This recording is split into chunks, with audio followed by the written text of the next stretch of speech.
Evening. This is the Lake Bluff School District 65 Board of Education regular meeting, March 20th, 2012. Al, can we have a roll call? Mary Jane Brady. Present. Terry Carney. Present. Al Pfeifhouse. Present. Eric Wagner. Present. Diane Charlo. Present. Mark Berry. Present. Susan Ryder. Present. Communications and questions from visitors? Is there anybody who has a question or would like to address the board? All right, then let's move on to something that looks a lot more fun. Absolutely.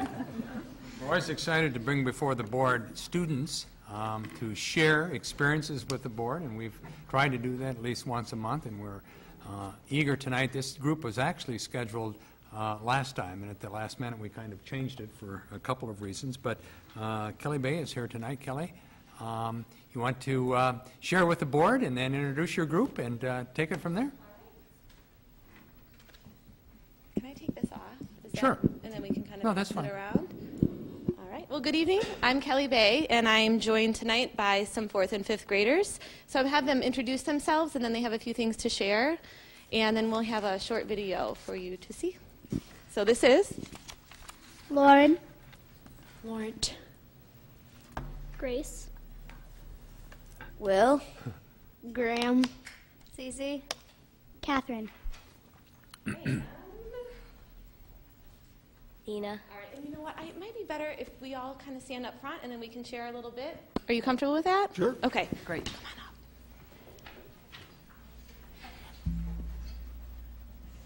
And then do you want them to face you? Or if they want, Crowd, if they'd is like to it- come up here, that's fine. Okay.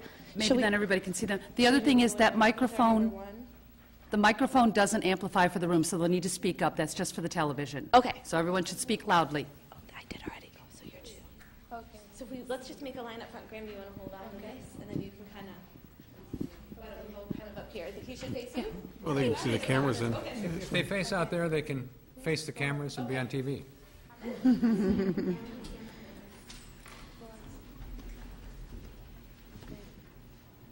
We are here to share an amazing opportunity called Read With Me. In collaboration with the wonderful people at Lake County Cares, the students have had the chance to learn and grow as readers and citizens of Lake County. Read With Me is a program that honors Sarah Miner, an alumnus of Lake Forest High School. Inspired by a passion for literacy and a desire for getting students reading, Lake County Cares has buddied up students from LBS, Lake Forest, Country Day, and Clearview and Oak Terrace schools. We meet with our buddies 3 times a year, October, December, April 12th, we go there. Please enjoy a video.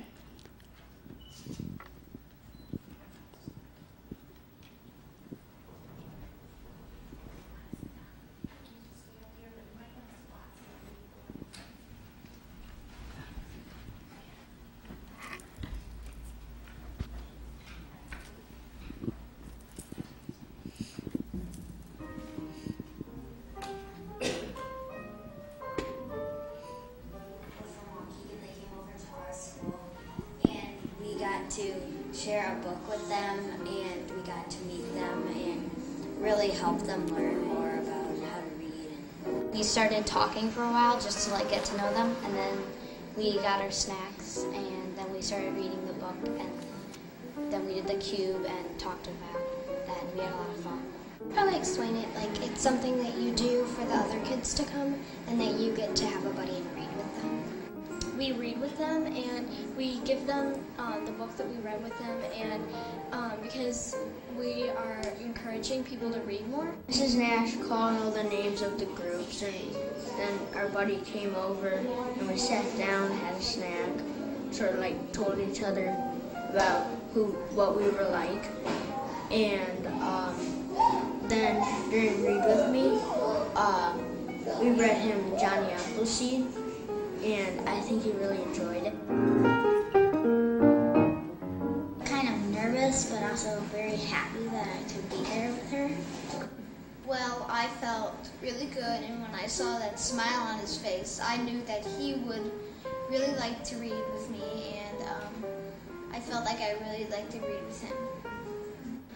I felt really happy because it was nice to be able to learn about someone new that came from a completely different school. It's kind of fun to get to know another person from like a different town and a different neighborhood. I liked that we could share what we had with them for a day. We shared snacks, and we also shared the books, and we shared, well, fun time. When he got to take his book home and he can read it a lot, and it's just like a memory about us. I liked how it's better to see kids from a different area, to see how we live different, and just to meet new people. Well, I liked reading to my buddy because she just really looked like she enjoyed the book. And she just thought it was a really good story. She really, and I really enjoyed it. We did like a cube activity where we'd roll a dice and it would be like who were the main characters and what was going on, so that way we could make sure that they understood the book. And we talked about we had a slip all about me, so we talked about what's your favorite food, activity, what do you like to do at recess and stuff.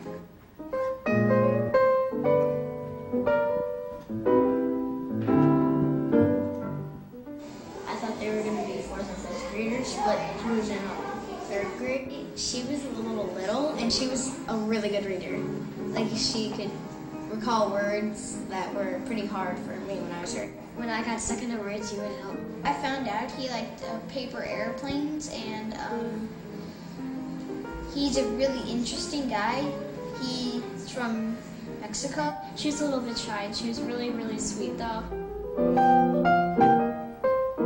It feels a lot more comfortable around the classroom and everything, and I hope she feels like she can just tell me anything she wants to, so that she's not nervous to tell me. Well, I'm really excited to see him, and I'm hoping that maybe this time he'll introduce some of his friends to me, because I thought a bunch of the kids, he looked very friendly, and he's friends with a lot of kids in the class, and so I'm hoping maybe he'll introduce us to some of them. I want to find out more about him. I want to check out how is he doing, how is he feeling. I really want to see my buddy again.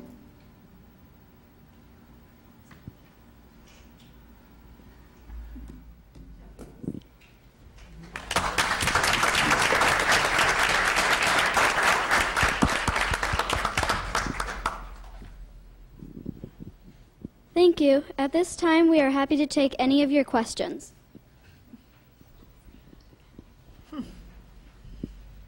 Questions from the board? I have a question. How many times have you met with your buddies? This year, I think once or twice, but last year we did it too. Yeah, Twice. twice here. Once at our school and once at theirs? We're going. Twice at our school and then on April 6th. Oh, great. That's really exciting. It is really, really neat. Super. What a great program. Thanks for sharing all the information with us, and thanks again to Lake County Cares for helping in the project. Absolutely. Thank you. Good job. Good job. Thank you. Thanks again, guys.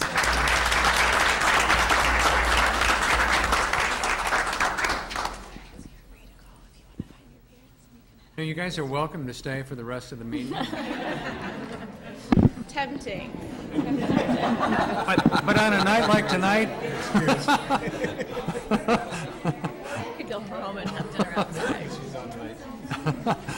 See, they're going home to watch the Don't election. know where that came from. I'm 1 of 7. I kind of need to be there.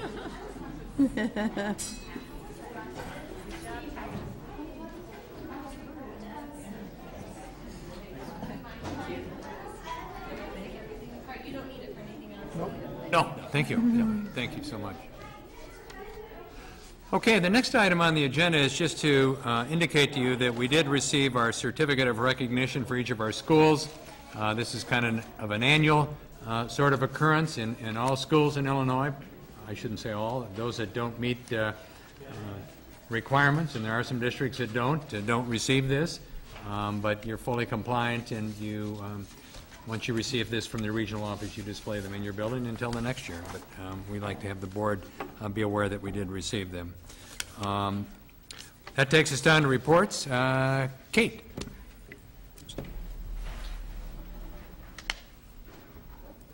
Hello. This is the PTO update for today, March 21st, or 20th.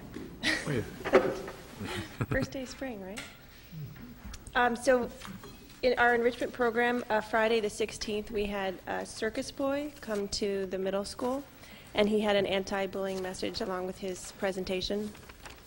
We also had that day Wheel of Wisdom at the elementary school. And I don't know if you had a chance to see Shelley Overman's Red Fox report, but there are a couple pictures in there from that event, which is always a good time by all. Our last enrichment program is April 13th. Matt Wilhelm, a BMX biker, will come to LBES and talk about bike safety as well as show us some tricks. The 5th grade mother-daughter luncheon is coming up. It's April 21st. It's $20 per person at the Grill on Laurel from 11:30 to 1:30. Mary Lynn Myers will be presenting. The topic is the blessings of not being perfect. So to help the 5th grade girls and their moms prepare for middle school and all that fun ahead. On LBES, we have the all-school field trip coming up this Friday to Lincolnshire Marriott. Because of that, food day has been moved to Thursday instead of Friday. At the middle school, we are working on graduation for the 8th graders, and then just a reminder that yearbooks are still on sale there. And then to give you an update on our March 10th Mission Possible fundraiser. It was a great event. Thank you all for those who came. We had 229 tickets sold and 212 attended. The attendance is down a bit from years past, but it was still, I think, a great turnout and a great venue for that amount of people. We raised, we're still tying up loose ends, numbers here and there, but it looks like we raised between $25,000 and $26,000, which will be divvied up between the two schools and their wish lists, which were towards the Promethean boards at LBS and the literacy book room at the middle school. That's it. Thank you, PTO. Yes, thank you very much. Thank you. And those Promethean boards are proving to be quite popular. Yes. Okay, I have a few things under my report. One, we will be bringing you next month the job descriptions for all positions in the district. At the Committee of the Whole meeting, you'll have all of them for first reading, and then we would be asking you, if there aren't too many problems, to take action at the action meeting, but it is for all positions. But I wanted to remind you. We will also have Joanne give a summative curriculum analysis report at the May board meeting, which I promised you. One of the things we do need to set a date on, unless you decide you don't want to pursue, is we had talked before about doing a strategic planning refresh session. And I'd kind of like to look at some dates in May. And so in one of my updates coming down the road, I'll give you some choices. But what I would be looking at is probably a Friday afternoon, evening, Saturday morning. I think that would probably take care of because you've got quite a bit of work done. And I probably would be bringing along a colleague of mine who I work with in Louisiana, who doesn't live in Louisiana, is local, but has done some facilitation of this before, and I think would be a good person to work with us. Could I ask one question on Yes. that? Would we include Jean in that? Absolutely. The other thing is, we had talked a little bit about refreshing ourselves on data and some ways to present data and look at data. Any chance we would try to do that before the strategic plan, or, I mean, the strategic plan refresher meeting? We certainly could. I just think it might be helpful for us to have some of that information, but perhaps not We've got completely plenty of necessary. time. I think it wouldn't be a bad idea if the rest of the board thinks that, but maybe we should. I agree. But no, we would absolutely include Jean. Great. Which kind of transitions into my next point on my update. Right now, we have Jean set to visit us on April 20th and May 15th.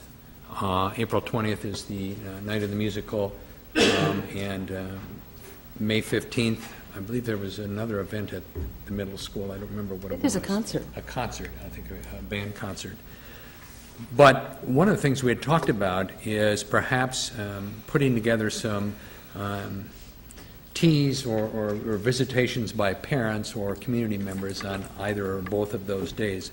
We don't have any special programs going on during the school day other than the musical at the middle school on the 20th. But be thinking of some things, and if you have suggestions you'd like to get to me, we can begin to set those up. I'm going to touch base with her tomorrow just to confirm that, we've set those days, and if you've got ideas that you think would be good to welcome her, let me know.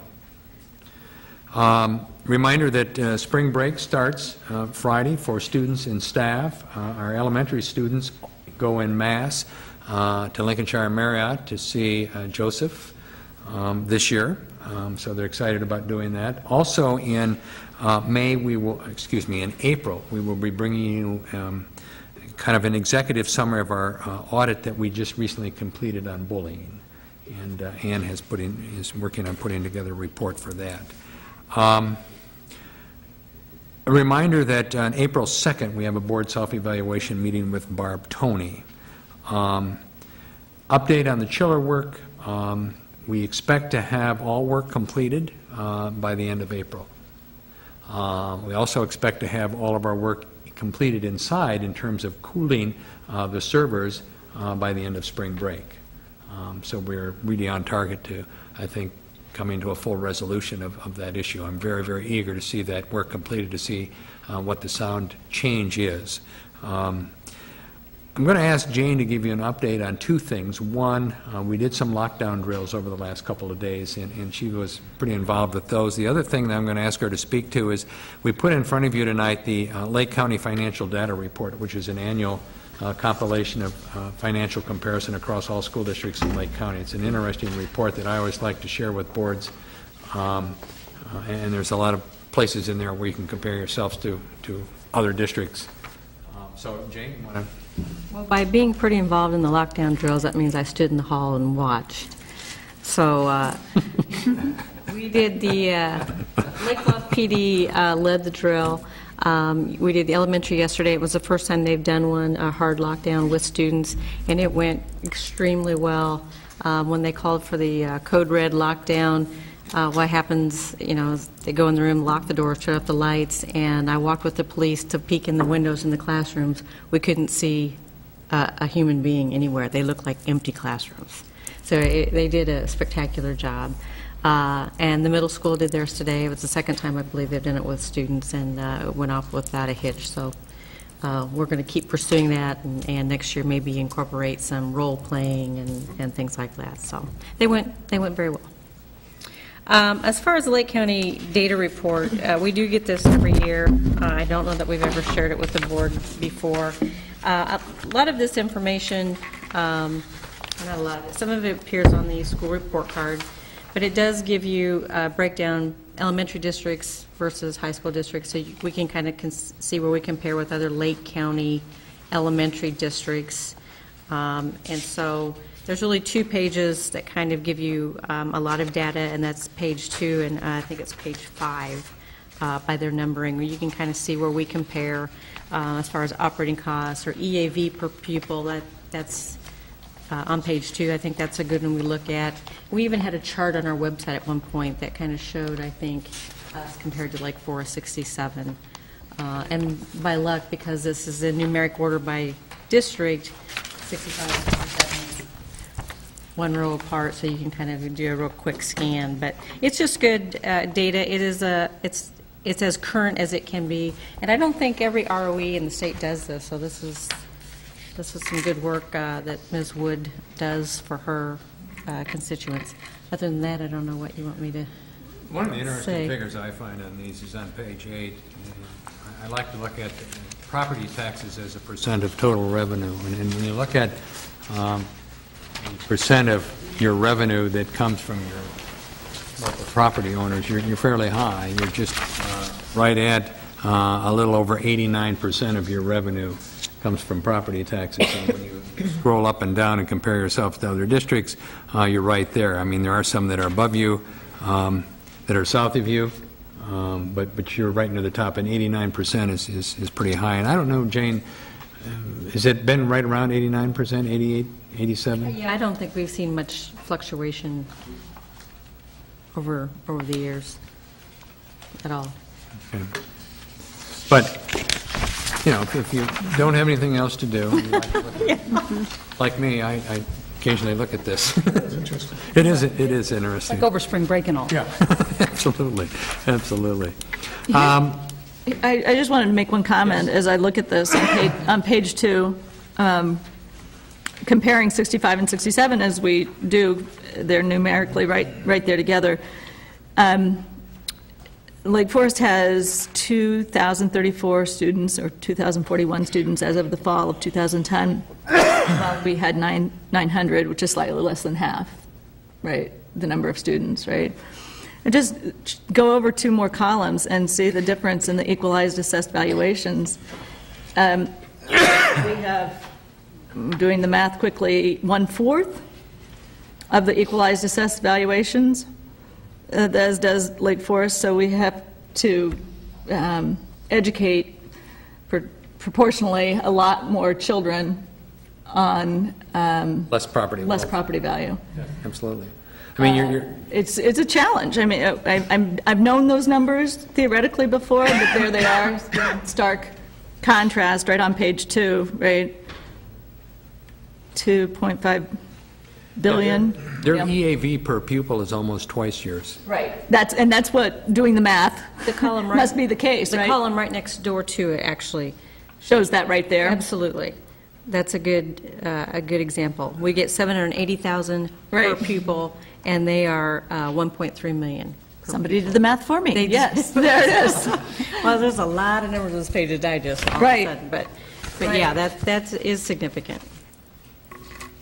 And that's a good column, that's a good telling figure when you're doing district comparison. And you can see those districts that have huge property wealth per pupil. Right. There it is, in black and white, right? The challenge we... Absolutely, absolutely. Anyway, if there are no further questions, I always like to share this with boards. Thank you very It's much. kind of interesting. And that would conclude my report, and we go on to Ann. I just have one quick update for the board that the district's Behavioral Intervention Policy Review Committee will be convening in April. And then I'm going to give all the rest of my time to Joanne Trahanis, because she's not usually here to report on curriculum, and I thought you'd prefer to hear from her tonight. Great. Thank you. Good evening. Just to fill you in, both language arts and math committees have been meeting regularly, and probably in April we'll be bringing you our math proposal for our math adoptions to begin next year. And language arts probably will not be adopting materials. They will continue their curriculum work through next year. And social studies met this past Friday, the 6-8 social studies, and also are involved in their curriculum work, especially in relation to Common Core and the writing requirements for social studies, which I also will be bringing you information on in April. So we've been busy.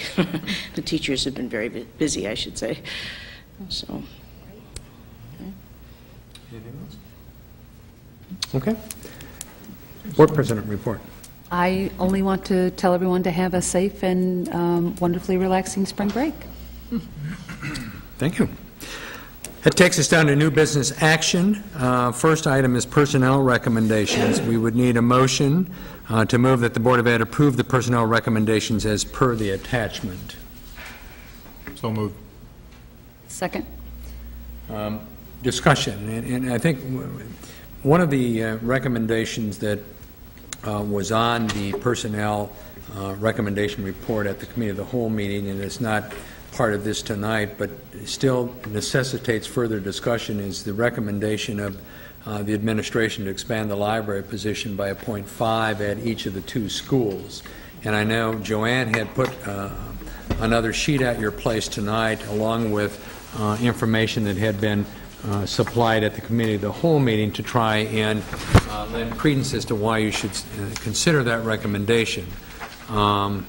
I will also point out that this report tonight does not include some of the reductions that we had talked about at Committee of the Whole, that will be coming back to you in April. So what you're going to take action on tonight really is the people that are coming back from leave, and that's really it. But this is a good spot to have a discussion about the library expansion recommendation. So I would entertain questions from the board. I know a couple of you queried me earlier this week with questions, so I know Susan and Mark were too, and we'll try and answer. Great. Thanks. And I know, Joanne, it looks like you've done lots of work on this that maybe is answered here, and perhaps we can go over that. But I thought what might be helpful for us to understand is what our current state is, and then the proposed future state. And I think some of us may have some knowledge of that, but just so the community knows as well. What's our current state for librarians? We have a full-time librarian for the district who splits time between the two buildings. Half days each day? Where does she go? It depends on the projects that are going on in the particular building. So sometimes one building will pull the person more than the other, and they bid for time. I see. Okay. And that's been going on how long? 2 years, I believe. This is the second year. This is the second full year? The second full year of that. And where you used to have two, and you now have one.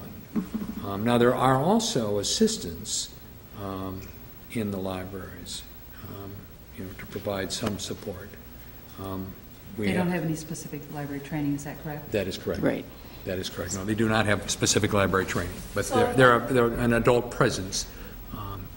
Is that full-time in each library there's an adult presence, or how is that run? I can tell you that at the middle school, her job is really tech support help for students and laptops. That's kind of what she does during her time. And at the elementary school, she is split between the library and the office. I see. So she's in the library when needed? Is that how it's done? I can't answer. I don't Not know. really, no, it's more time.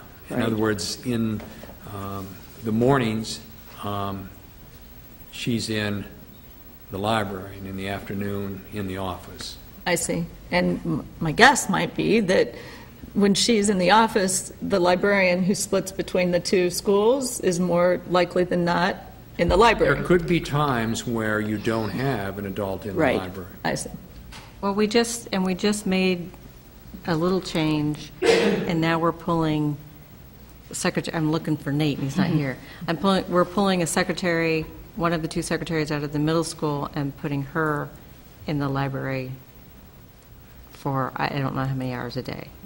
About 3.5. Okay. Try and provide some coverage. adult presence in that elementary library in the afternoon. I see. And when is that change being made, or has it been made? No, we made it a couple weeks ago. I see. Okay. So do we feel like in both libraries, we now have it arranged so that there is an adult there throughout the day, the school day, or no? I would say that there are still times at the middle school where there is not perhaps an adult. I don't know the frequency of when there's not an adult presence outside of a classroom teacher. Because the tech support person is not always located there.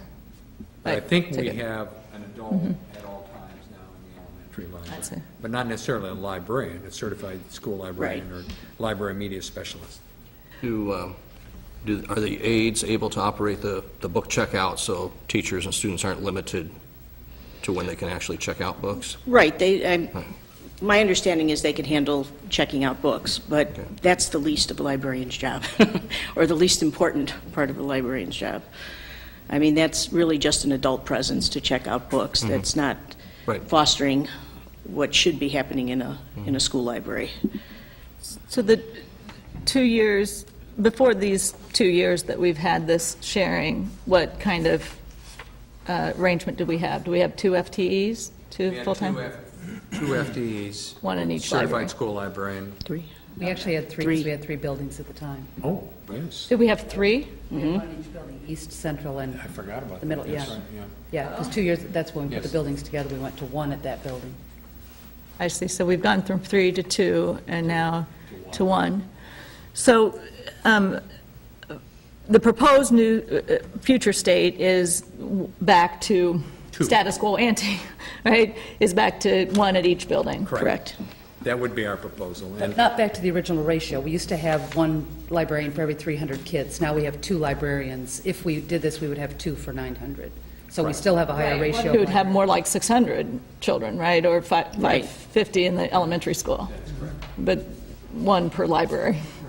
Right, right. And so what do we feel like we're missing with the current arrangement?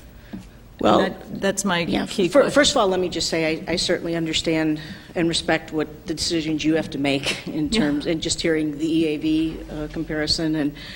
But libraries are really crucial to school and moving schools from just achievement model to growth model, because the role is to service. There never should be any child waiting to learn, no matter what level, and never should be children who can't access whatever they need. And so libraries still serve that main job in a school. And expected, with the right library media resource center person, they're going to be able to service all children, despite levels, et cetera, recommend books for children, guide them in their research, provide research skills, integrate with the teachers on projects, so that we will still be using our technology, but never was technology supposed to replace what happens in libraries, because our goal is still love of books, whether in your hand or on your iPads. I think also something that you will be hearing more about is the Common Core, and the expectations for the Common Core is going to challenge a lot of the issues that you have in terms of numbers of teachers, et cetera, because the expectations are much greater for what is supposed to happen with the Common Core in terms of information literacy as well as literature in general. And so that's going to be something that I don't know how we can do the best job with Common Core without having the libraries as hubs in our building. And having people who can just check out books is not what's best for kids. It helps, it's a process. That just takes care of a process. It doesn't take care of the learning. The other thing that a lot of people don't think about is that libraries play a role of the whole child. And that because they are often dealing socially, emotionally, culturally with kids and differences in a very different setting than the classroom. And the librarians play a very different role, similar yet different than the teachers in that. And it's an additional person that makes a connection with more children that's always needed in this day and age in schools. So I don't want to ignore that piece because it's really important when we're emphasizing social-emotional. There's a lot of research out there about the role of libraries in that. The whole 21st century learning, you really can't do 21st century learning without libraries.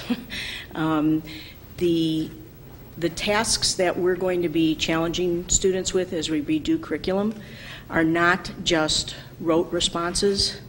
They're not just, what can I find real quick the answer to by Googling and getting a quick literal response. They're tasks of problem solving, and you have to have lots of resources to do the kind of problem solving that they're asking in math, in language arts, in science, in social studies, even to the point of in social studies, the kids have to be using primary sources, secondary sources, and our libraries right now have to be built up with that because that's a requirement. Remember that the Common Core is focusing on college readiness, and so a lot of what we'll be doing in our curriculum and the kinds of resources we'll be getting are related to that.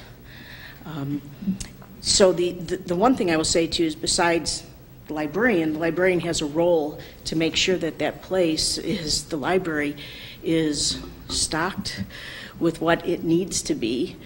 It's culling the things that no longer are of use to us, but also updating our libraries for what's needed to make the Common Core happen. And the person who just checks out books for our kids is not the person to do that. They have to be reading the journals, selecting the books that are rated appropriately. They have to have knowledge to give the struggling student or the high-achieving student age-appropriate, developmentally appropriate reading material. People just who we can have lots of people help us check out books, but they're going to look at a list and say, oh yeah, you can have that book, but is it the right book for the child? Those are all the things we have to think about. And when you walk in a school building, the one thing you should see is that library should be a busy place. Okay, and right now it's not. I'm not saying our librarian isn't doing her job. When she's there, it's a busy place. But when you're being pulled in many directions, it's hard to keep it the hub of the school. Joanne, I can clearly see sort of a proportional relationship between the overall student population and the number of teachers. If the higher the population, the more teachers you need in order to maintain an appropriate ratio there. With the librarian position, to me, looking at these other surrounding schools and the way they staff their libraries, it doesn't seem like it's sort of a student population-based formula. It's more of a you need a specialist per facility. Right. It has the best practices research into this recommendation taken into account. Those sorts of things, and how they're deploying these staff resources in these other districts? Right. I mean, I can't speak to, I only did the legwork in terms of finding out, how many library people they have. So I don't know all that went into their decisions. I can only say that when you look at the research, it never talks about student ratio it talks about every school should have a library. Right. Right. and a library resource person. And they emphasize library media, that just the old-fashioned librarian is not enough. They have to have media background as well to be able to service the digital, the e-books, as well as the the books we hold in our hand and the magazines. And when you talk about the importance of a librarian in terms of us dealing with Common Core requirements, would you say the biggest aspect of that is that our library doesn't really have the materials that it needs right now? Or what are some of the other ramifications related to Common Core? The Common Core, they're still arguing over the ratio, but they're saying at one point it was 70%. What should be happening in our classrooms? 70% informational literacy, 30% literature. There's a lot of arguing going on about that. Mm-hmm. At one point it was up as high as 80-20, then it went down 70-30. There are some districts who are just taking a stand of 50-50, informational versus literature. But in order for us to meet that, I would say, I think our librarian and our principals would say we're lacking in the informational area more than the literature. But even in the literature, there have been more updates thanks to, I think, PTO funding and some other grants that people have gotten. But we haven't had a good look at our inventory for what's best based on the Common Core and what's recommended. Mm-hmm. And I think we need and actually I've asked the librarian to begin that process, so I'm accurate. I have a question. No, it's more of a clarification. Several times throughout your discussion, you talked about the reasons we would like librarians in both buildings having to do with the Common Core. Mm-hmm. For the people at home who are watching, can we just give a 2-minute background on what is Common Core? Because I don't think everybody knows what that means and why it's so important to us in curriculum. Common Core comes from the Governors Association that got together and created our national Common Core standards, which the state of Illinois and actually 49 of the states have adopted for English language arts and mathematics so far. And science is underway right now. So it's a specific list of standards, and they are heavily into critical thinking and task-oriented, much more task-oriented type standards. So it's problem-solving It's not just, do we know our math facts? It's given a problem in a certain set of parameters, can you gather the resources you know to find the answer to this task? And that's also being pulled through a thread in social studies and science as well. So we are going to be bringing to you a more detailed explanation of the Common Core. We also, the Illinois State Board of Ed just recently, I don't know if they contracted with the National PTA, but they have brochures that will be going up on our website for parents, grade by grade, of what Common Core is.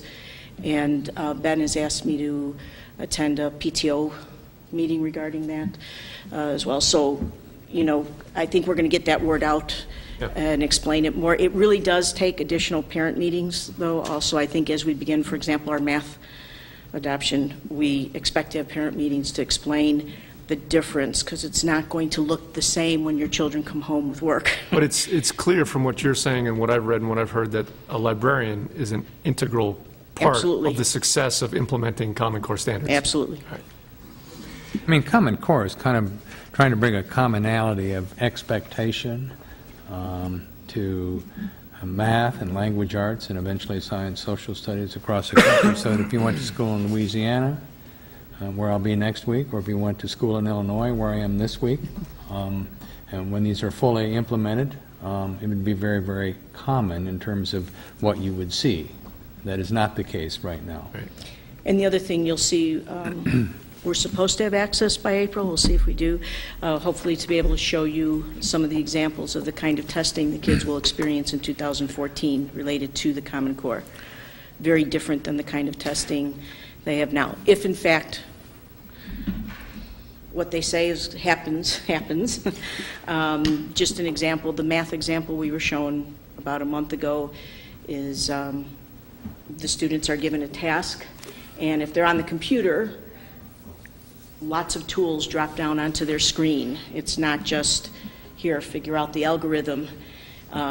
There's drawing that's expected, there's writing that's expected, there's all the steps that you would take to problem solve, whether you have the right answer or not, is almost an aside. It's the process that's evaluated. Joanne, would that replace the ISATs then? Well, therein lies the good question. It should, but we never know with Illinois. One of the things I want to point out to the board that we've talked about before and that I've emphasized with you is the necessity to be very sensitive to your level of expenditure for positions, especially as you move forward each year and you continue to experience an enrollment decline.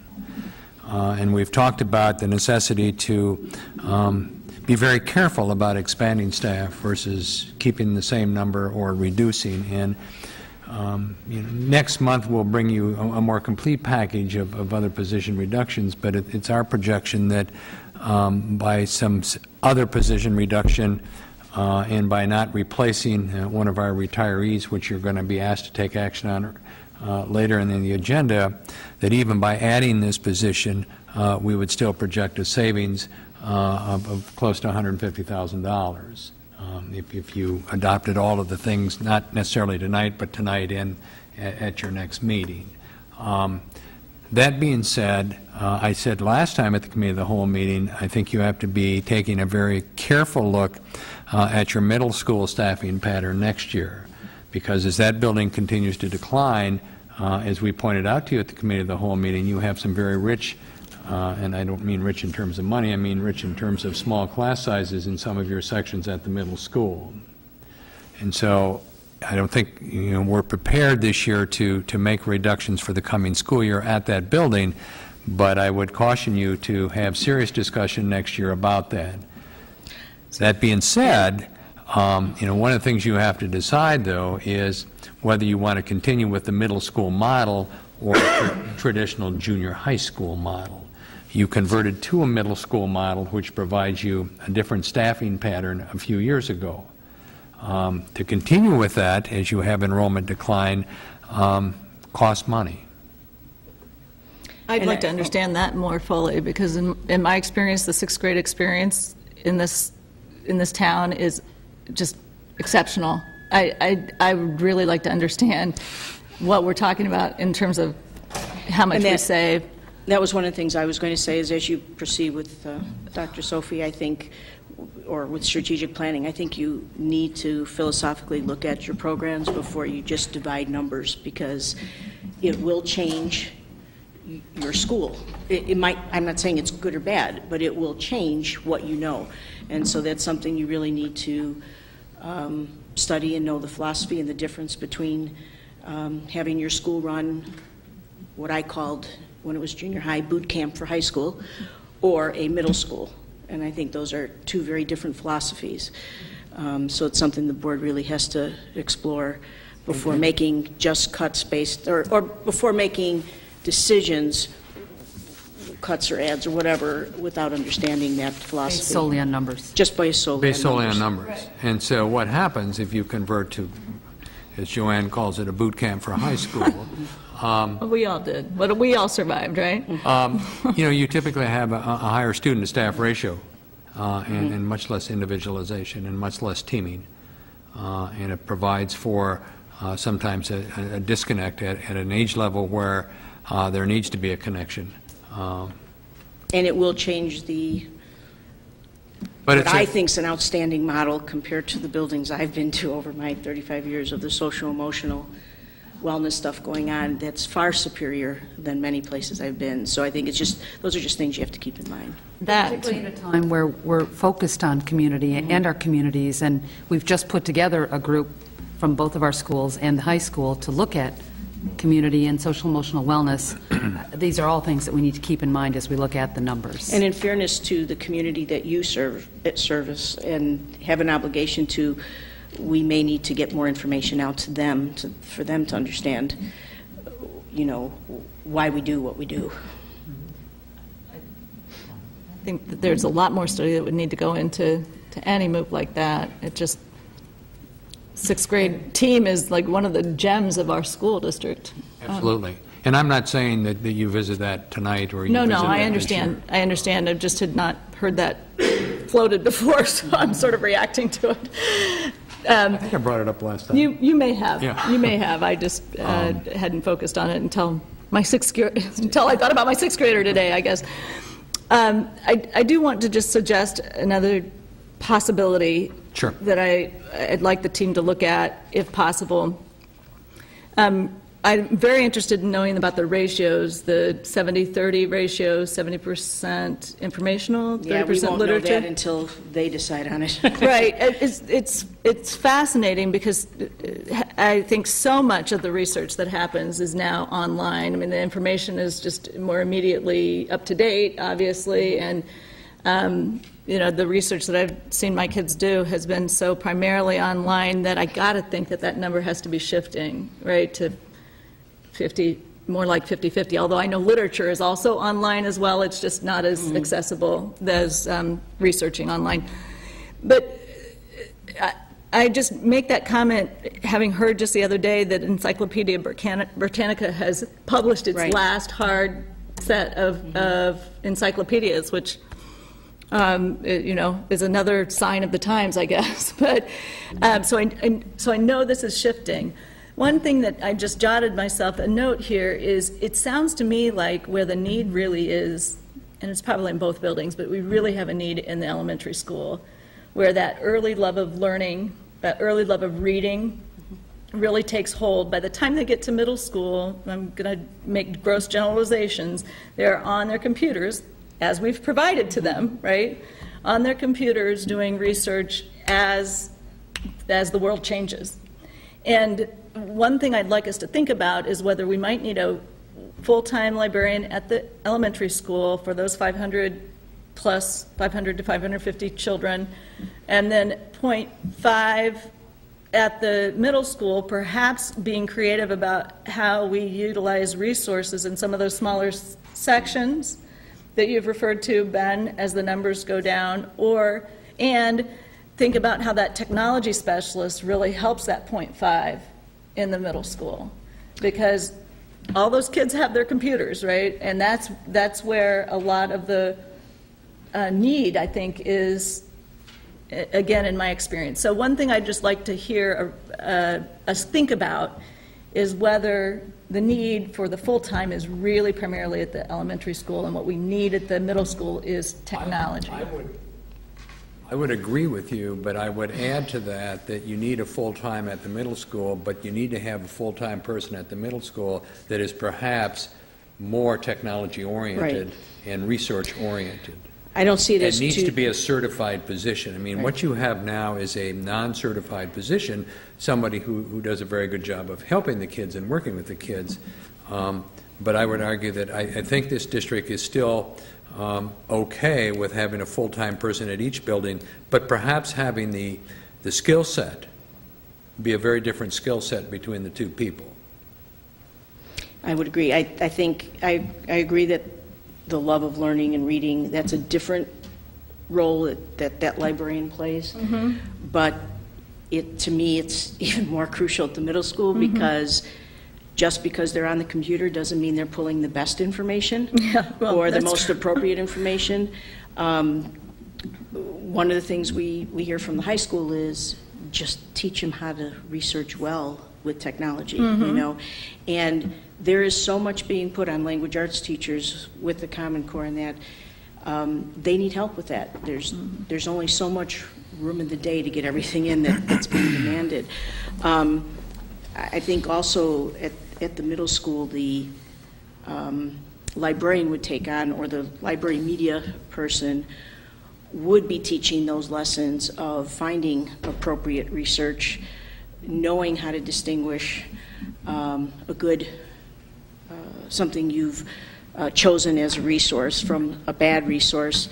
Another thing that's coming down the pike that I anticipate will enter the middle school soon, because it's at the high school levels and they're already saying 7th and 8th grade probably should be doing it, is there's a program that's called Turn It In which kids actually have to write their research papers on this, and it automatically finds when they have plagiarized or pulled things directly without putting it in their own words. And that takes a whole different, an additional person to help teach kids that. It's a very hard skill. Some kids aren't even plagiarizing knowing they're doing it. They don't know how to take that information and put it into their own words. And language arts teachers work on it, but that's something in all my buildings librarians worked on all the time. So I think there's a different need at the two levels. But to answer your question, I mean, it'll be my responsibility to bring you a recommendation, and I'll be prepared to do that at the next meeting. It'll be your responsibility to take that recommendation and support it, modify it, delay it. You could delay it till the new superintendent comes, or you could take the recommendation and support it, or you could change it. And having been in this business a long time, that's the way it works. I bring you recommendations and try to explain why I think you should endorse them, but certainly the board is charged with the responsibility of the final action. And so I think we've had a good discussion here tonight, and we're prepared to bring this back in April for you to decide one way or another. It really wasn't part of the action you're going to take, because the action that there's a motion on the floor on concerns the personnel recommendations related to leaves of absences for maternity, child rearing, returning from leave, a couple of resignations, and some long-term subs. That's really what you're taking the action on. Understood, thanks. But we'll bring you back a recommendation in April. We'll probably put it on the committee of the whole for April if there's additional information, and then we'll do the action one way or another in April. Thank you, Joanne. So we do have, we did have a second. We had good discussion, so now we need a vote. Was that today or yesterday? No, that's good discussion. No, I enjoy it. Okay, Al, can we have roll call? Susan Ryder? We did the motion. Motion on the floor to approve the personnel recommendations. Actions as discussed. Right. As the other personnel actions, not the ones we've just discussed. The ones As that per are the on attachment. Personnel recommendations attachment, yes. Yes. Mark Berry? Yes. Leanne Charlotte? Yes. Eric Wagoner? Yes. Al Pfeifhaus? Yes. Terry Carney? Yes. Mary Jane Brady? Yes.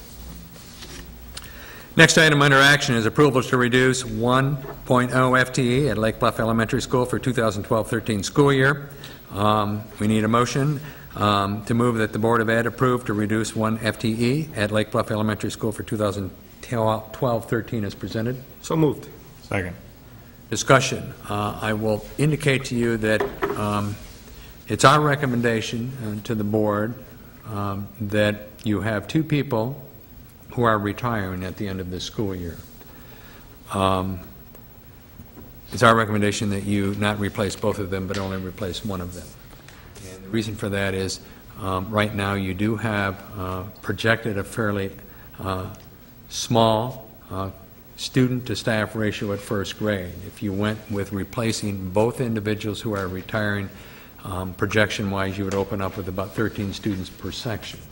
By only replacing one, you would open up at about 17. Now, you know, those fluctuate back and forth. You'll need to keep an eye on it, but I think at this time, for budget reasons, it makes sense to have you support only replacing one of those. And did you figure out what the number of students would be in those classrooms if we didn't replace either one? Is it up? If you didn't replace either one, it would probably be 17 times 4 divided by 3. Thank you. Yeah.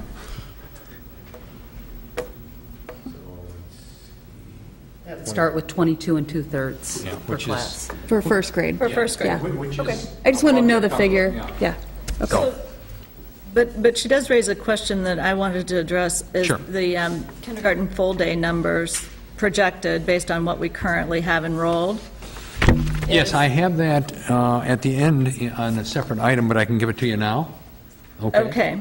And we have, right now, registered 15 in half-day, 39 in full. 39. And so we had talked about perhaps, and Shelley's going to be coming back to us in April to talk about some potential changes in how we run the kindergarten program, but that gives you 54 students right now at kindergarten that are registered. Now, it's my sense that you're going to start out with more than that in the fall. Okay. That's what I'm getting at, because if we had 38, 39, that's 19 and 20. If we have 39 in two sections of kindergarten, which is high, but not beyond the realm of reason, perhaps. Instead, we have 3 sections proposed anyway, with the 39 that we have, which works out to about 13, well, exactly 13. Right. And so, depending on that swing, we could really go either way, right? I mean, if we swung down, we'd be comfortable with 2 if we swung down from 39. If we swing up, we wouldn't be comfortable with 2, and 3 indeed would be the right number. And that's the danger of a small district, right? Just a few Absolutely. people makes a Absolutely. very big difference. So my question is really regarding how much flexibility we have to, if that number swings down and we find ourselves with 12 students on average, do we have some flexibility at that point to decide that we only need 3? Well, or- another way to look at it is to take your 4 people, okay, your 4 kindergarten teachers. Well, actually, it's 3.5. Because the current one person teaches kindergarten, the half-day kindergarten program half the day, and then the other half-day interventions. One of the things we are toying around with is taking those people, okay, and making them 4 kindergarten teachers. And then the half-day kids would be spaced out through the 4 sections, and at noontime, go home. And then you would have 4 sections. Say right now, you have almost 60 kids. In the morning, you would have 15 students, if you added no more students, in each of the kindergarten sections. Okay? So there's lots of room for discussion, I think, on this point. I'm just trying to figure out when we have to make those kinds of decisions to either, I know we can hire at the very last minute, right? We could hire another attorney, another teacher at the very last minute. But can we go the other way? Well, I mean, and you could reverse the recommendation tonight, which would reduce another position. Right, that's what I'm getting at, which is why if we're voting for one. Because we're not going to hire that one person between now and, Okay. Fair enough. It sounds like we've had plenty of discussion on this point.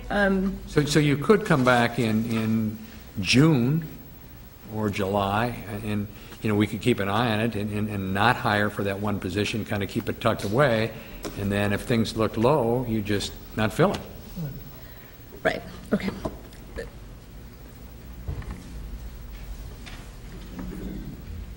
Okay. Okay. Any other discussion? Yeah. Eric Wagner? Yes. Leanne Charlot? Yes. Mark Berry? Yes. Susan Ryder? Yes. Mary Jane Brady? Yes. Terry Carney? Yes. Al Playhouse? Yes. Okay, next is policy approval. We need a motion that the Board of Ed approves the revisions to policies, administrative procedures, and exhibits as presented. They're really all policies, and there's a number of them. This is second reading. I trust you've all looked over all of them. And 3 times. You agree with what's presented? Okay. Second. Any other discussion? I thought they were interesting. Okay. Then we need it. Fascinating. So there were a couple of interesting ones in there. Some new implications for board members. Absolutely. So we would need a vote? Okay. Terry Carney? Yes. Leanne Charlot? Yes. Susan Ryder? Yes. Eric Wagner? Yes. Mark Berry? Yes. Al Playhouse? Yes. Mary Jane Brady? Yes. Next item is approval of facilities usage fees. We need a motion that the Board of Ed approves the facilities usage fees as presented. So moved. Second. Discussion, and Jane, do you want to Yeah, I summarize? made a little adjustment from what was presented to the committee a couple of weeks ago, or just a week ago, I guess. Classification B, we created a service for youth only, and I took it up through 8th grade, so it affects only students in our school district. And then the bottom two, I just combined, because the difference was, one is if they charge an admission, and the recommendation is that there was no difference in the fee rental. So I just eliminated the bottom, so we still only have 5 classifications. And that's the only change I made. Questions? Jane, we asked last time about organizations like Boy Scouts, Girl Scouts, whatnot, that meet after school. Would they end up falling under Category B, or? Yes, that's exactly right.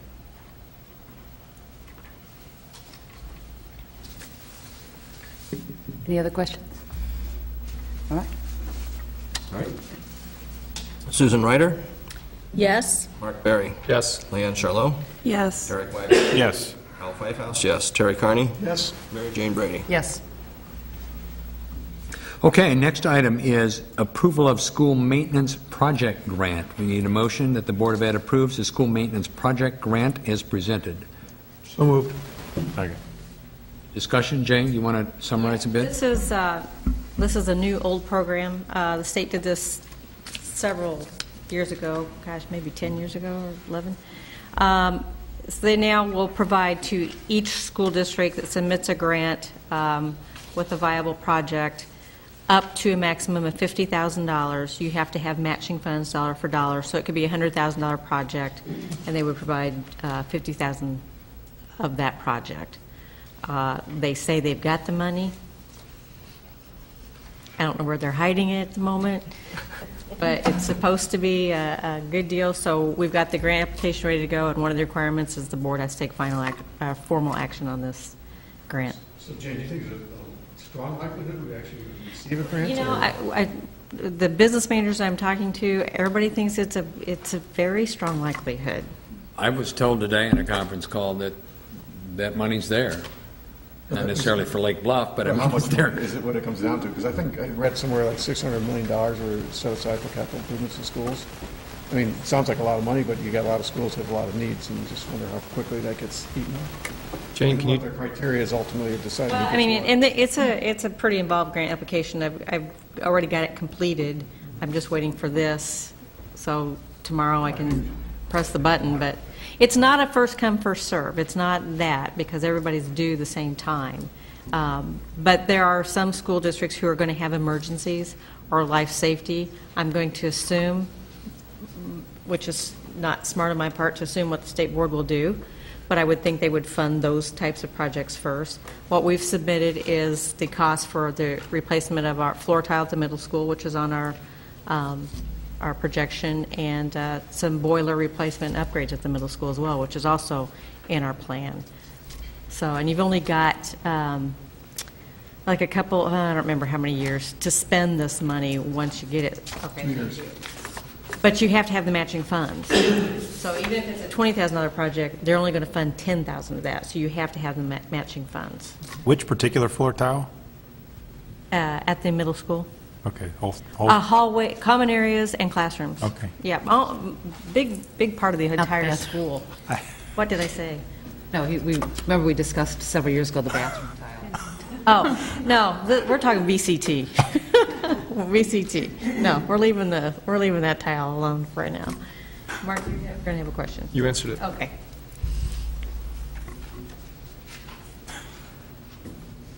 Any other discussion? Ready? Okay. Terry Carney? Yes. Mary Jane Brady? Yes. Susan Ryder? Yes. Mark Berry? Yes. Leanne Charlot? Yes. Eric Wagoner? Yes. Al Pfeifhouse? Yes.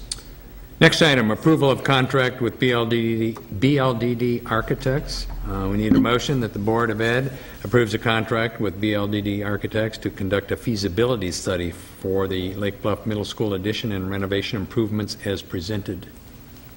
So moved. Second. Discussion. Jane?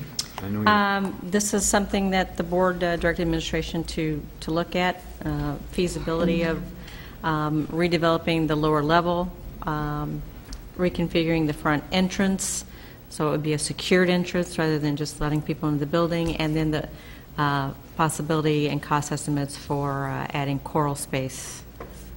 So that's what we're going to contract them to do. Could you further describe the main entry changes that you were Yeah, the referring main to? entry for the middle school, as it is now, to come in to run security check or whatever, you have to let them into the building first before they come into the office. Mm-hmm. So you can't even Right. you can't even screen their driver's license or anything until they actually physically come into the office. So we're looking at reconfiguring that entrance so the building would be a little more secure than it is today. Would that be all internal reconfiguration, or might there be some external components? There very likely would be some external as well. It's also not accessible on that side of the building. Right. So we're going to want to kind of look and see what our options are. On item number 1, a new vocal suite. Yes. Does that mean an addition? Yes. Or reconfiguring something? In addition. Oh, not in the basement reconfigured? Well, there is no reconfiguring of the basement. I mean, we've already done that work in the past. BLD's already looked at that because we looked at maybe moving choral to what was the old band room Right. back in the corner. But it's the ceiling height issue. There just really isn't. There isn't reconfiguring that space for choral space. It's as good as it's going to get right now. I see. Jane, can you kind of remind us of with respect to the choral space, sort of, we had originally, post-referendum, phased the projects. Correct. It was my understanding that some sort of redesign or addition would have been considered in Phase 2. It was a part of Phase 2. Okay. That is correct. At the time of referendum, we talked about Phase 2 and additional choral space, possible expansion of the lunchroom, I believe. It's going to be Phase 2, and raising of East, actually, I think it's part of Phase 2.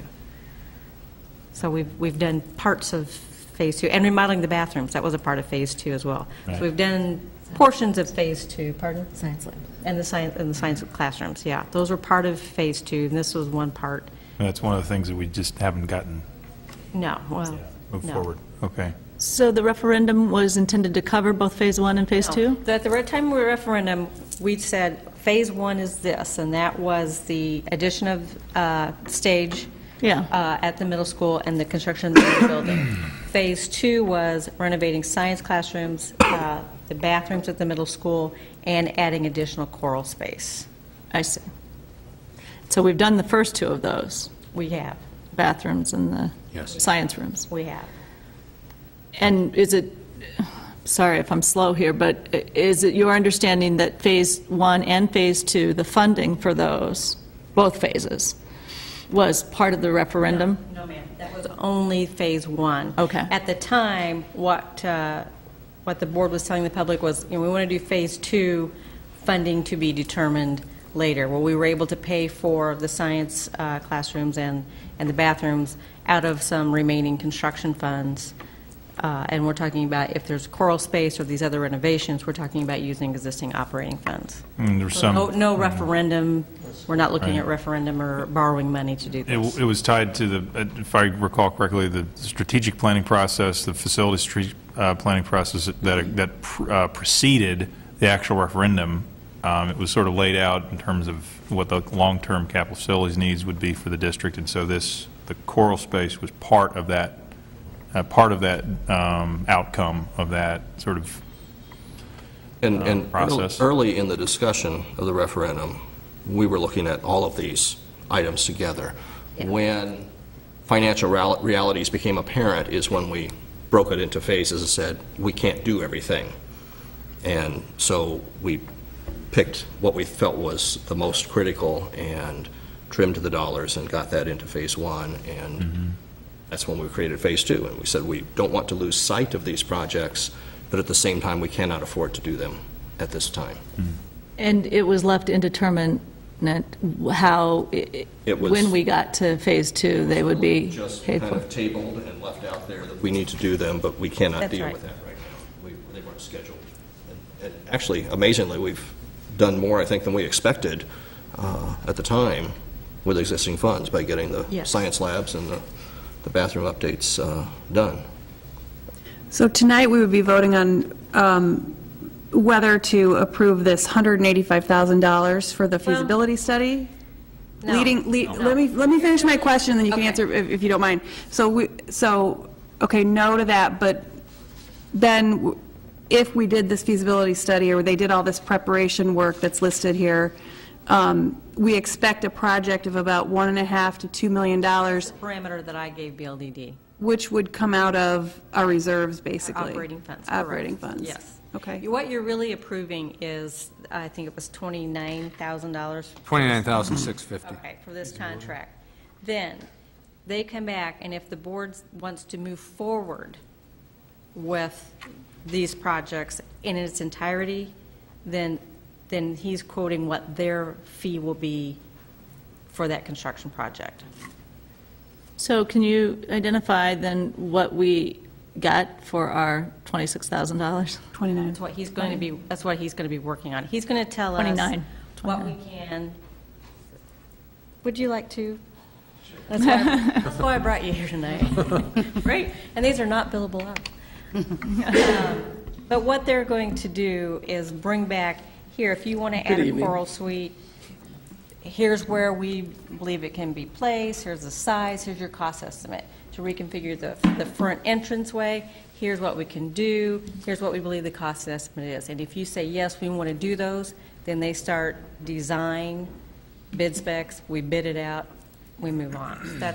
So you're getting ready for a project preliminarily. Go ahead, Tim. Well, just very quickly, the feasibility study is going to be looking at lots of things, because we've got to dig into the existing building, understand the constraints that are there. We understand the high-level objective that you're wanting to achieve, but we can't tell you right now that, A, you can absolutely do it as a slam dunk, or that it can be done for this amount of cost. So we've got to do some studying, investigating the existing conditions, what have you, to get our head around what the possible ways are achieving those objectives. So that's what really the focus of that effort is going to be. It's really further defining the objective and the requirements of the project. Jim, you've been hanging around our district for a few years, getting very familiar, intimately familiar with our buildings. How much do you feel like you may already know, as opposed to someone walking in, starting from scratch, never having seen the building Well, before? a lot, just because the work we did at the middle school as part of the referendum, we got into a lot of the area that would be affected by this entry, especially the administrative office area.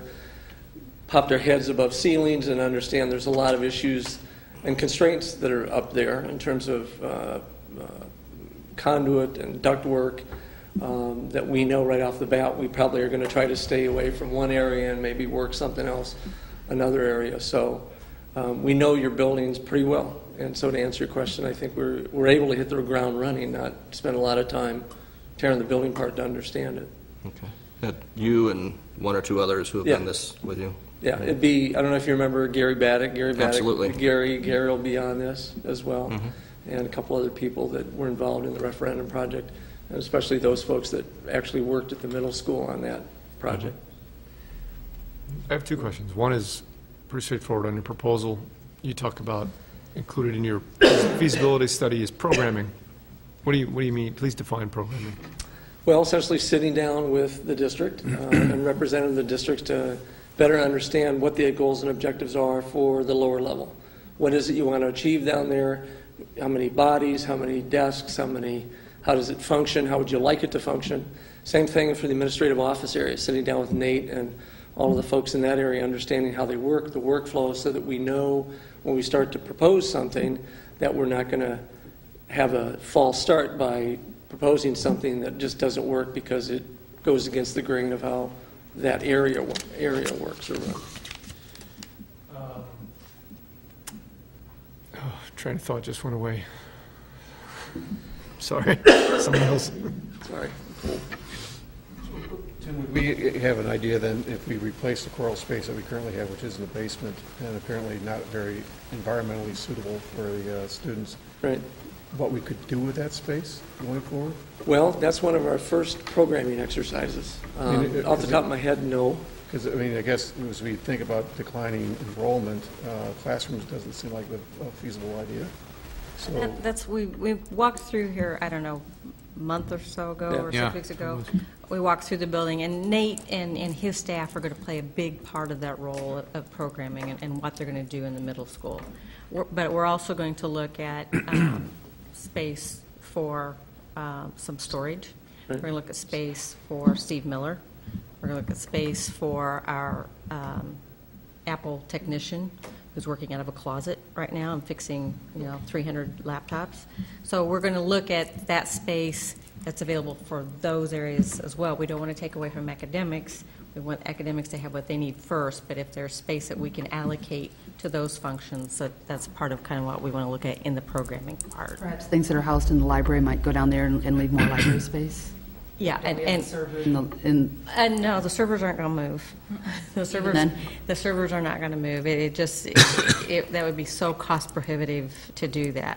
But we're certainly looking at some other uses for that space in addition to academics. But Mr. Blackmer and his staff are going to play a big part of the role in these discussions. I know we have one advanced technology lab down there now, but it's too many computers in too small a room, and it heats up to about 110 degrees. Is that, we might address that situation? But that's, again, where Mr. Blackmer will need to be intimately involved in the discussions. Just real quick, too, to summarize this, the outcome or the deliverables of this feasibility study would take us probably about 30% of the way through schematic design. Schematic design is where you're used to seeing floor plans and rough elevations. And so we would take this study through enough to give you ideas about various ways of laying out or planning the options. So it's not, you won't have just data, but you'll actually have some options to think about in terms of replanning those aspects of the building. Yeah. Tim, you know that in this district we have a concern about air quality, that the students have a good environment within which to learn. How does that factor into new spaces, but especially, if we do something to reappropriate existing spaces downstairs, how do we work on getting that better? The fact that we're looking at the Coral Suite as being an addition, which I think you aptly mentioned that was the way that we thought about it for the referendum effort. So that'd be brand new space, obviously part of the air quality that we've delivered with the air conditioning. We do have concerns about the basement. It's just not a great environment. So depending on the functionality that we look at that may surface as reasonable things to think about putting down there. We may also start getting much more serious about looking at those indoor air quality issues if you know, it looks like, gee, we're short on classroom or some learning environments, and the only place that they can go is here.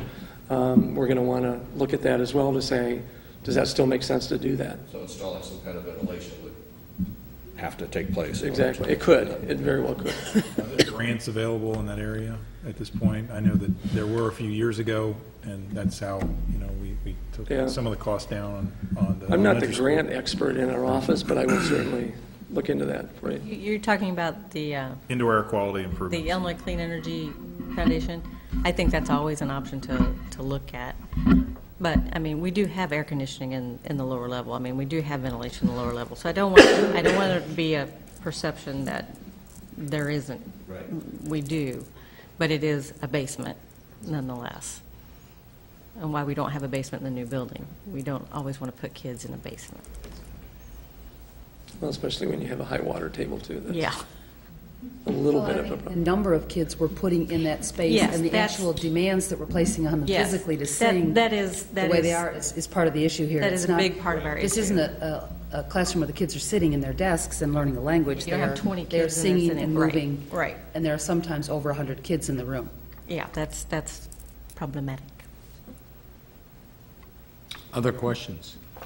Maybe when we come back at the committee of the whole in April, we can also just go over the, how we're actually going to spend the money relative to, are we going to just take it out of our current reserves, or we're going to float a bond issue at low percentage, or what are you thinking? Maybe, again, Well, what I presented in January is just to use existing operating funds, fund balance surplus. Well, we can. What I've given him a parameter. Well, if he comes back with $10 million, then I think we need to talk and talk and talk. But if we've given him a parameter of 1.5 to 2 million, he's not going to design it Yeah. for 4. Yeah. I think, and you can correct me if I'm wrong, but I think that the dollars that we're providing for this should be sufficient. And we're talking about the space. I mean, you know, a choral room, I think I used $250 a square. I think in this environment that is sufficient. You're the expert, but that's what I think. That's what you need to No, design well, to. we talked about that. And Yeah, I think that's a good number, realistic, good I think that's a planning realistic number. And I think the other thing we would do is kind of prioritize. Absolutely. Just like they did previously, they can come back and provide you with a menu. Yeah, well, I mean, which is the You wanna most do this, important to this, you? and this? The front Yes. entrance redo, the choral room redo? I think even in the proposal I gave you, I did sort of prioritize what my understanding was of what you were trying to prioritize. But absolutely, you can prioritize that any way you want, and we'll do a menu, if you will, that says, here's the various pieces, and tell you when you're starting to run out of money in terms of being able to achieve, if it's 3 things or 10 things or what have you. I just want to make a comment. I think personally that we should proceed with a feasibility study. I like the idea of looking at all these different things which we've talked to the community about in the past. I like the idea of an a la carte kind of menu approach to looking at it. But I just caution, I haven't been involved in the strategic planning conversations that happened before we came on board, but I worry about the big picture idea of, to use coin an old phrase, putting too much lipstick on a pig. You know, it's an old building. We have to be careful about how much we keep putting into it before we start thinking about bigger, better future plans down the road. And that's all I want to say, is just something to consider for going forward, to be careful with the way we spend money. And I think that's very important, and I think it's good that the board is cognizant of that. And it's also something that we're looking, since we've just done the addition, the band room and the stage, and that is something. So somewhere down the road, when we're long gone, if there is something to do, you can maintain and keep those new areas, you know, build on the other side of them, but keep them. So we are keeping that. Absolutely, absolutely. Absolutely. So the design will look ahead towards those kinds of decisions that future boards are going to have to make. So that's a very good point. So how much are we actually committing to right now? 29,000. You're right. 29,650. 29,650. And if Tim comes back and says, this really isn't going to get you where you want to go, we could say, thank you very much, we're going to have to table this for another couple of years. Absolutely. I mean, $29,000 is not, in the scheme of things, that alarming to me, but I'm really concerned about the idea that we would plan right now to use $1.5 million or $2 million out of reserves. Given the kind of the economy and where residents of Lake Bluff are in terms of, being willing to pay additional taxes. I mean, I'm a little, I have to say, I'm a little, maybe I'm the only one, but I'm a little bit taken aback at the thought of depleting our reserves by $2 million. Well, one of the things I want to remind the board that we talked about at our retreat in January is that both Jen and I brought this before the board conceptually, that we felt that you could address these needs, construction needs, out of your reserves, and we did talk about it. And so I remember at that meeting saying that we will come back to you later in the spring with some ideas to proceed ahead. But certainly at any point, if the board doesn't want to move ahead on these, we need to know, and we won't move ahead. But we did initialize this at our strategic plan, not a strategic planning, but our retreat that we did in January. And I didn't want to lose sight of it. I didn't want to bury it, so I'm bringing all this stuff back, and you need to say yay or nay as we bring these things back to you. And again, you can choose to not do anything, and we can take it up again at a strategic planning refresh that we talked a little bit earlier about doing come May. Our recommendation tonight is that you go ahead with the feasibility study at a minimum. But then again, you have to vote to accept that recommendation or not. Any other questions or discussion? Al, could we have roll call? Susan Ryder? Yes. Mark Berry? Yes. Leanne Charlot? No. Eric Wagoner? Yes. Al Pfeifhaus? Yes. Terry Carney? Yes. Mary Jane Brady? Yes. Okay, the motion carries. We'll be looking into the feasibility study. Okay, next item under action is to approve contract for web services and review. We need a motion that the Board of Ed approve a contract with Bill Chapin Tech Coaching and Consulting for web services as presented. So moved. Second. Discussion.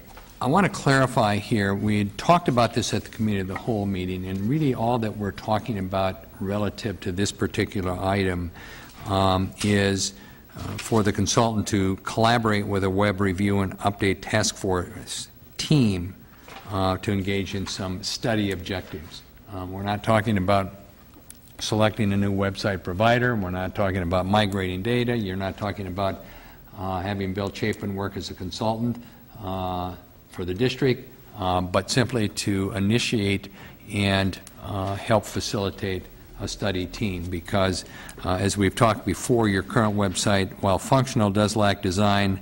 It does lack some search and navigation elements. Visitors have a difficult time sometimes finding information.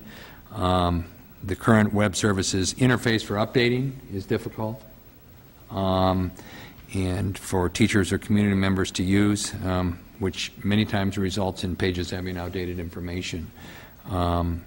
And I think I heard that the district would like to improve the usability and functionality of its web calendars and event notifications, as well as provide a more professional and modern look to the site. And so, as we talked last time, Bill's role in this would be to form a task force with board representation and community representation and staff representation, and then look at whether you want to select a new provider or not, and how all of that would then unfold. So really what what I'm asking for action support tonight in is to hire Bill, and I think the cost figure for that was about $1,900 to facilitate this team. So I wanted to clarify that because I think some of you thought maybe that we're going to bring on Bill as a consultant to manage all the website and all of the information. No. May come to that, but no, not tonight. That's not my request before you. Questions? I don't have a question, but I want to ask that the committees that are formed to discuss this with, if we hire Bill Chapin, that we consider, you step back and consider that website technology could be part of a district technology plan, which is impacted by curriculum, which there's an iterative effect on which comes first, the technology or the curriculum, and how are teachers going to use the website in the classroom, how is whatever the programming is that replaces like the Power School and the homework hotline kinds of things that the kids use. I don't think we should be looking into the website without giving consideration to a curriculum plan and agenda for the district. I mean, a technology plan and agenda, and also in consideration of curriculum. So just caution us to be looking at things in isolation so that the left hand knows what the right hand is doing. As you and I talked earlier today, I think the advantage of using Bill at this stage is that he was instrumental in doing a audit of your current technology and did a presentation a couple months ago, and so I think it's advantageous for you to use him, at least at this stage, because he would have very clear first-hand knowledge of some of the things you're already doing. Can we just make sure that Bill covers what Mark talked about? Because I do agree with Mark that I think no, absolutely. People just get so enamored with the look and feel as Yeah. opposed to the functionality. No, and longer term. I would absolutely translate that information to him. Okay. Any other questions? Ready? Terry Carney. Yes. Al Pfeifhouse, yes. Eric Wagner. Yes. Leanne Charlot. Yes. Mark Berry. Yes. Susan Ryder. Yes. Mary Jane Brady. Yes. Next item is consent agenda. Need a motion to approve the following items on the consent agenda. Regular meeting minutes, February 28th, 2012. Closed session meeting minutes, February 28th, 2012. Destruction of closed session tapes for July 27th, 2010. P-card report, bills payable, treasurer's report, activity report. So move. Discussion? Roll call. Eric Wagner. Yes. Leanne Charlot. Yes. Mark Berry. Yes. Susan Ryder. Yes. Mary Jane Brady. Yes. Terry Carney. Yes. Al Pfeifhouse, yes. Takes us down to old business, Illinois Policy Institute Analysis Transparency. Jane, do you want to speak to this? We had talked to you at the committee of the whole meeting, and you had asked us to bring back some information, and so we did such. I went on their website and did a little research and created this spreadsheet that shows the points they assigned to us, and then I assigned additional points as I interpreted their rubric, let you see where we stand today, and that's just providing this as information. Questions? You know, the average in this study was, I think, 34 something, and we were at 37 as a school district as we analyzed this. You know, the only one area, and I was looking for my sheet here and I can't find it, but the only one area that, no, I've got it somewhere, was in the area of FOIA. You know, there are some things that we don't currently do that perhaps we could, okay, to achieve some score value in that area. Let me give it to you. Yeah, those would be easy. Those would be an easy thing to take care of. Having 5 years of the budgets, which I personally, I think after the end of the year, the budget is worthless. It's the actuals that are the important information. But certainly to scan in and PDF format our hard copies is not a big deal. It's just, you know, a person to do it. Same thing with the audits. A lot of this would not be difficult if it's something that the board wants to. Was there anything that they were suggesting that we have on there that you thought would be a bad idea or would be difficult to? Oh, because I'll tell you. No, I mean, I think our website, I think we provide a lot of information, and we've certainly improved over the last few years what we put on there, so. And this is solely at the board's Is request. the Illinois Policy Institute related to the state, or is that an independent? Independent. Independent organization. Yeah, no, it's not. It's not. Sets itself up as a monitoring type agency. Correct. And they did like an audit of, I don't know if they did all of Lake County, or they did certainly several taxing governmental bodies Right, in the not just area. school districts, No, but yeah, not just school districts. They other looked at governmental park districts agencies. and, yeah, Right. yes. And Ben, I guess I would put the same question to you. If you have any, I looked at it and I couldn't see anything that we wouldn't want people to know or haven't let people know in some way, so Well, why I not mean, just have it on yeah, there? a lot of the point value that we don't have is, like many places, we don't put 5 years' worth of budget information on, so Or we... audits, but we could. Yeah, you could. And that wouldn't be a significant cost or, problem, yeah. No. So. It really wouldn't. Or going forward, we could just not take off, last year's. I mean, in a couple more years, we'd have them up there. Right. Well, I think as Jane said, MJ, it's just a question of scanning what you got, and it's not that big of a deal. It's going to be there anyway, so you just put it on, take it off, and move on. We get 7 points just by putting an address down to submit a FOIA, a phone number, and that, there's a lot of really easy stuff in here that would be. Yeah, and we can, now that we have this, Jane and I can talk a little bit. And some of these things we could do, and you could elevate your score, as you say, fairly easily. But I think Leanne's point is important, too. If we think it's good information to have there, I mean, this is a group that set itself up, and they made the list. I think it's good to have FOIA information on there. I agree. And I wasn't so much concerned with that specific, I don't really know anything about that specific organization, but, if there are people who want to be able to see more than 1 year of budget and it doesn't really cost us much to have it, I don't see a reason not to do it, but. I mean, it is what it is. It's, Yeah. as Jane said, it's history, but, so it's not going to change anything by putting it up there.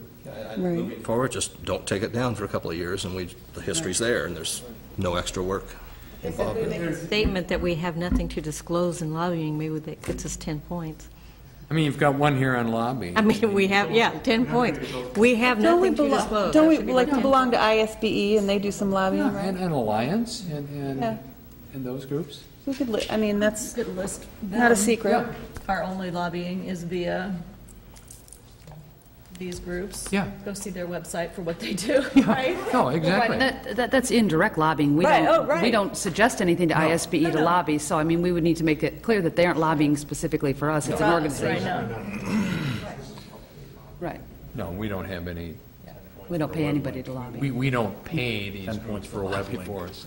I mean, the membership that you pay, that school districts pay, isn't for lobbying purposes. Right. It's for general membership, and you get all kinds of Yeah, and the services. services we get. The one I was thinking of. So, any other questions about that? No. We got the kindergarten registration. We already, I gave you the kindergarten numbers. Yes, you did. When we talked about it, and they haven't changed since I gave them to you. So I think it's time for so long. So the, farewell, so the next item is goodnight. adjournment. Could I have a motion to adjourn? So moved. Second. All those in favor? Aye. Aye. Adjourn. Thank you. Good night, We'll everyone. see you in April.